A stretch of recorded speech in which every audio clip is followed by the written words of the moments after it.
So here, after Bailey's presentation, we want to go ahead and present like what's the next steps for our project. So we still have some tasks to do in the next year. The first one is, of course, to finish the mensuration model. Because while we're preparing this slides, we're still doing and developing that model. And after that, we're gonna combine the 4 models in a system, and we're gonna customize and refine the models for images provided by state DOTs. And here we got examples or the sample data from Mississippi DOT, and we're going to, after testing with that, we're going to ask for ask Caltrans to provide the similar images for testing. And at the same time, we want to do a survey about the satellite image availability, spatial coverage, temporal coverage, and resolution. We also want to collect some information about the computing environment and the video log availability in DOTs. So we at the beginning of this project, we plan to do this in the early stage, but while we're developing the survey questions, we realized that unless we really put our hands on this project and until we see those issues in the questions, we couldn't have a complete set of questions to ask, and we don't want to do 2 or 3 surveys with DOTs. So that's why we decide to wait until we finish the 4 models so that we know more about what information we want to collect from the survey. So that's why we will do that in the second stage. And after that, we're going to complete the system, and then we're going to test with the Caltrans and the Mississippi DOT for further refinement.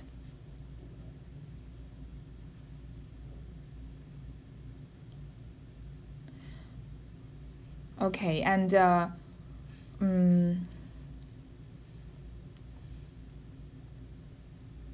I still have some points to add about this previous set of slides where Bailey gave you the presentation in case he didn't highlighted the points I want to talk about. So let's see. Let's go back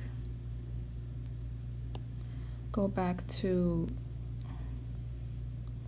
the very beginning of his part. So Bailey has talked about this facility detection model, and then he talked about the data collected for that.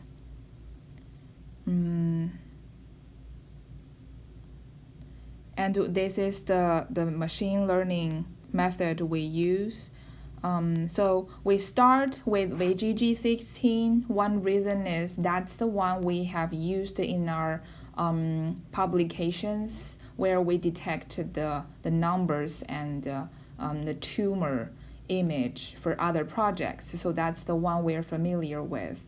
And then another reason is the VGG16 is it's not that super advanced model on the market or in the field. So if you check the available image processing models or methods for machine learning, there are a long list, and this one is never the most advanced method. But the reason we want to stick with this is first, we're familiar with that, and then second, we don't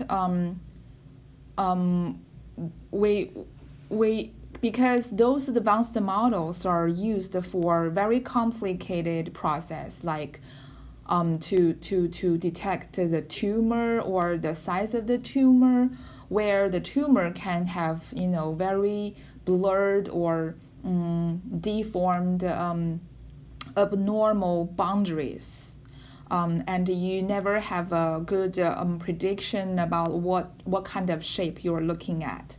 But that's why they used the super advanced models. But for our project, the transportation facilities are very, they are designed by standards, and there won't be, round shaped crosswalk.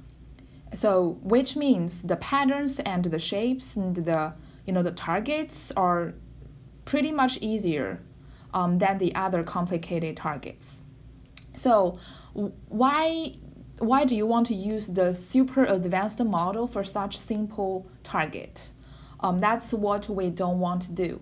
So, and those advanced models are developed for some purposes, and here we are exploring that what is the best model structure for our transportation facilities. So we want to start from some simple models, and then we can try and we can modify the structure so that we have a customized model structure for our transportation facilities. It won't, if it's not needed, it won't necessarily to be a super advanced or complicated model. So that's why we use the VGG16. And then we talked about the satellite image detection accuracy. The accuracy is pretty high, but here we use the internal data testing. So internal data testing means your testing images are from the same area as your training images. And of course, the sidewalks and the crosswalk in the same city or county or the state, they share similar features. And the images itself, the resolution, the coverage, the view, they also share some similar features. So of course, if you use the internal image to test the model, the accuracy is gonna be much higher than if you use the external data. And that is why in our last case, when we used the external data, the accuracy dropped a lot. And that's one reason. But it's not because the model itself is not working. It's because the data set, and I will talk about it later. So, and then we move on to the satellite view sidewalk detection. And we use the same model, the same VGG16 model. And then the accuracy is 92.87%. It's still an internal testing result. And then here, if you look at this, the testing results, the image, you can see there are a lot of, true positive examples, but predicted to be negative.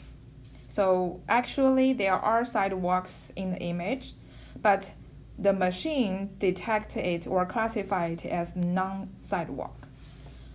That's a very important result here. If you look at the number, which means the machine is so conservative, it tends to predict a kind of blurred view of any sidewalk as a non-sidewalk.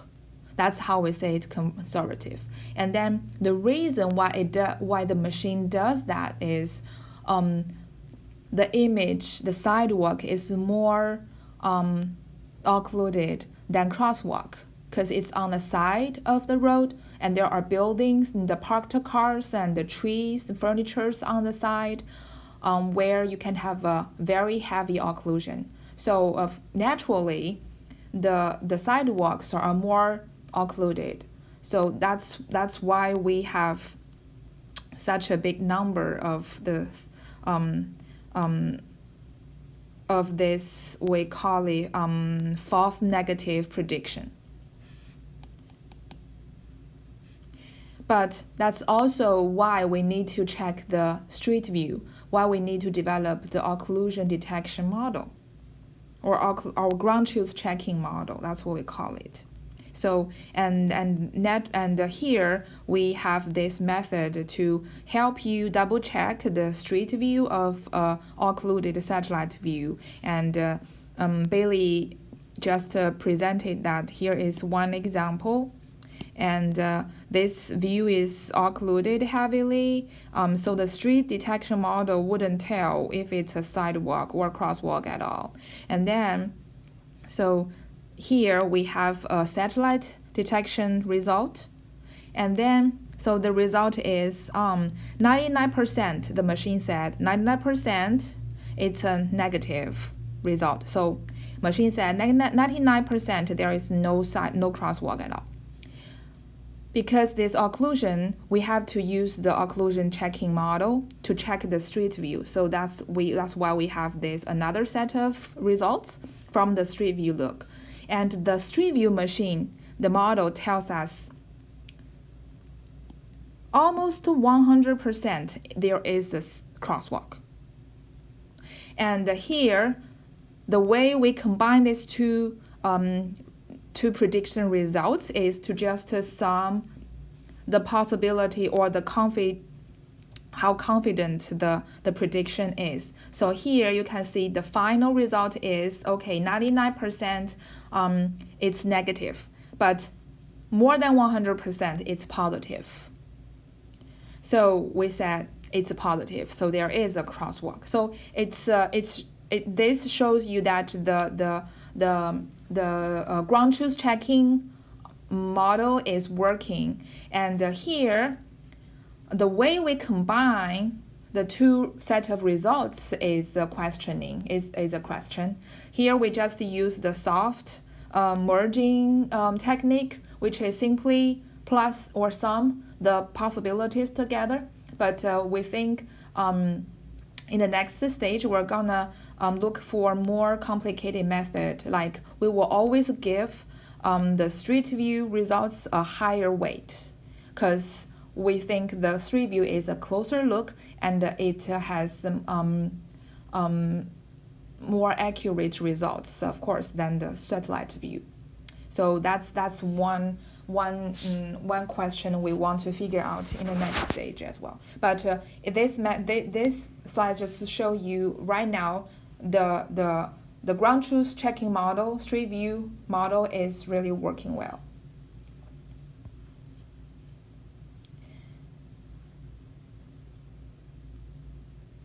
And because we want to check the street view models, so those models need to be trained by the street view images, also tagged images. So here we need to acquire again sets of image of street view, sidewalks and the crosswalks and the none. So, and the challenge Bailey has already presented. The challenge is, how do you find a proper heading and distance to look at that facility? Because if you query a location's street view from Bing Maps, you're gonna have a panorama 360-degree view of that location, around that location. But how do you find that target? Where do you look at? That is the challenge here. And then the way we do that is, okay, we first we need to find the good heading, like how much degree to turn the camera, because the default heading is always heading to the north of the Earth. So if you always look at north, pretty much you won't be looking at the target in most cases. Like in this example, if you use the default heading, the thing you're looking at is just the tree, this tree. But how do you turn this camera to that crosswalk in that image? That's our challenge. And then Bailey just presented like how do we use this heading calculation. It's a very standard calculation in geometry and geography. So given two leg and long locations on the Earth, and if our camera is at A, you can just and you know the target location is at B because we query that location, right, from the OpenStreetMaps. If you're given the leg and long of these two locations, you can calculate out this angle by using this set of formulas. That's very standard way, and there are codes available online. So we just simply use those codes, and then we can always calculate from A, if we want to look at B, how much the angle we need to turn our camera from the default north. So that's one thing. But another challenge is if you turn your camera to this target, and most of the cases you are gonna have something like this. So your camera will be right sitting on that facility. And in that case, the image is not good quality. And so in order to have a good view of that crosswalk, another thing we need to do is we need to get back up for a fixed distance. So you need to have an offset distance from that target. Okay, so here we have two things to do. One is to turn the camera from the default heading to a calculated heading, and then you have to get back 10 meters away from that location so you can have a good look at that target. And that distance is also one thing I think our transportation field need to figure out. For different targets, different facilities, you're gonna have different offset distance. In the crosswalk case, that distance, at least the minimum boundary, need to be half of the crosswalk width, because you know the extreme case is you're standing right in the middle of that crosswalk, and you also don't want to get back too far away from that crosswalk. So there is gonna be a optimized distance, and this 10 meters is what is empirical value. We just tried different distance values and then check manually how the image look like, and we select 10 meters for our project. But I believe that this 10 meters is gonna be different. I mean, in some cities where the block size is really small, maybe it's not 10 meters, it's smaller maybe, and in some like big block cities, that value could be higher. So this is something we need to figure out if we have another project about the same tool. Because for different targets in different cities, your specs, like how do you turn and how much you get back, is gonna be different. And after all of this, we're gonna have 4 sets of data in Street View, and we have crosswalk in Street View, we have non-crosswalk in Street View, and we have sidewalk in Street View, and we have non-sidewalk in Street View. And the one thing about sidewalk in Street View is we include either like a sidewalk on one side or sidewalk on both sides. So that's one thing about sidewalk image. And then we have the data, and when we start to train the model, and to test the model, we have different performance metrics. So we have accuracy, Bailey just presented it, and we also have precision and recall. They just tell you different quality of your prediction. And here, this table, I don't want it to be confusing like, okay, you see, wow, the accuracy dropped to 50%, then the model is not working well. This is not true, because remember we said for this test we use the external data, right? So external data are images from the other area, maybe another state, another city, than the training samples. So that's one challenge for the model. And usually in papers and the publications, people tend to just use internal testing because that will boost their accuracy to a very high number, and then they can get published. But here in our project, we want to see the real accuracy, because our model is going to be used in different states. And of course, that's going to be external data testing. So we want to try the external data. That's one thing. That's why we have this accuracy dropped. But it's not the whole story. Here, we manually picked those images where the targets are heavily occluded, because here we are testing the occlusion detection function. So we manually picked out all the occluded images, or we pick up a very occluded area to query those testing images, so that we can see if our occlusion detection model is really helping out. And think about that. If you train a model with very normal, diverse images where you have a bunch of maybe 80% of clear view and then 10% of a little bit slightly occluded view and only 10% of occluded view, that's how you teach your model. And then here, you get an image from another city, and then you only feed them with very heavily occluded views. So the machine is looking at a very bad quality data set and try to predict. Of course, that will have a very low accuracy.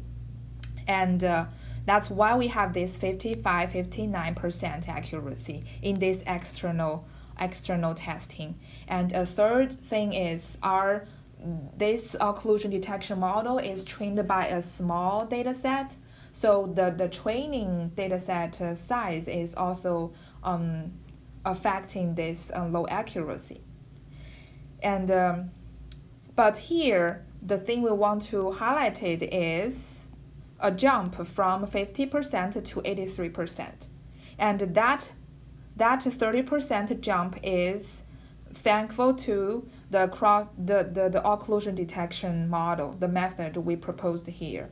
So although you let the machine to look at the bad quality data, but if you also use the occlusion detection model together with that machine, here you can get 83% accuracy, which means for the worst quality data, our machine can still give it a 38% accuracy rate.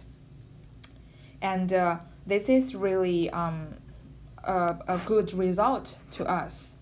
And also you can see the precision is going up, and the recall is going up a lot. The recall means how many of the true positive facilities will be predicted as positive facilities. So the low recall means your model has been conservative, and it's predicting any case it hesitate as negative. And if the recall is boosted up to this high level, which means your model is really good at detecting those positive ones, the true positive ones. And in our case, those true positive ones are mostly occluded ones. So again, it also shows that the occlusion detection function is really working well. And the 83%, of course, it's not as high as the 98%, but the reason is the model is really looking at the worst case of images. So that's one thing I really want to highlight it here. And that's it for the presentation. So after you watch this video, and then if you still have questions, you're welcome to contact me, and we'd love to discuss more about this project. Thank you.